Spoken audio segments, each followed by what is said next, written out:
কর্মচারী কর্মকর্তাবৃন্দ, যারা প্রশ্নবিধি আছেন, সরকারি কর্মচারী কর্মকর্তাবৃন্দ, আমাদের সকলেরই উচিত একত্র হয়ে ঐক্যবদ্ধভাবে পল্লী উন্নয়নের জন্য পল্লীর হাতে যে প্রজেক্টগুলো আসে এবং যে কর্মকাণ্ডগুলি দেওয়া হয় এগুলিকে শতভাগ বাস্তবায়ন করা এবং শতভাগ নিশ্চিত করা যে এই কাজগুলো যে হয়েছে। এই ক্ষেত্রে কোনো ধরনের ছাড় দেওয়া উচিত নয়। এই ধরনের অবকাঠামোগত উন্নয়নের ক্ষেত্রে কোনো ধরনের ফাঁকিবাজিও সহ্য করা হবে না।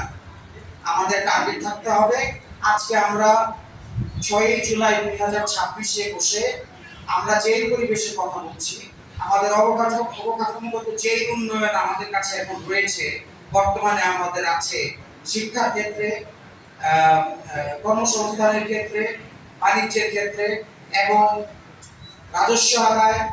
ভারপ্রাপ্ত কর্মকর্তা জনাব বিপন চন্দ্র গোপ, উপস্থিত আছেন উপজেলা কৃষি অফিসার, এবং ইয়ানু স্যার বলেছেন যে বিআরডিবির সাবেক দুজন চেয়ারম্যান জনাব খুরশেদুর রহমান এবং জনাব জাহিদ হোসেন বাদশা মঞ্চে উপস্থিত আছেন বিএনপি সহ বিভিন্ন রাজনৈতিক দলের সিনিয়র নেতৃবৃন্দ, জাহাঙ্গীর আলম সাহেব, উপজেলা নির্বাহী অফিসার, আমাদের মাঝে প্রধান অতিথি হিসেবে উপস্থিত আছেন মহান জাতীয় সংসদের মাননীয় এমপি মহোদয় ইঞ্জিনিয়ার মোহাম্মদ নাইম চৌধুরী, উপস্থিত আছেন বিভিন্ন সংসদের মাননীয় সংসদ সদস্য জনাব ইঞ্জিনিয়ার মোহাম্মদ নাইম চৌধুরী স্যার, উপস্থিত আছেন সহকারী কমিশনার ভূমি, উপস্থিত আছেন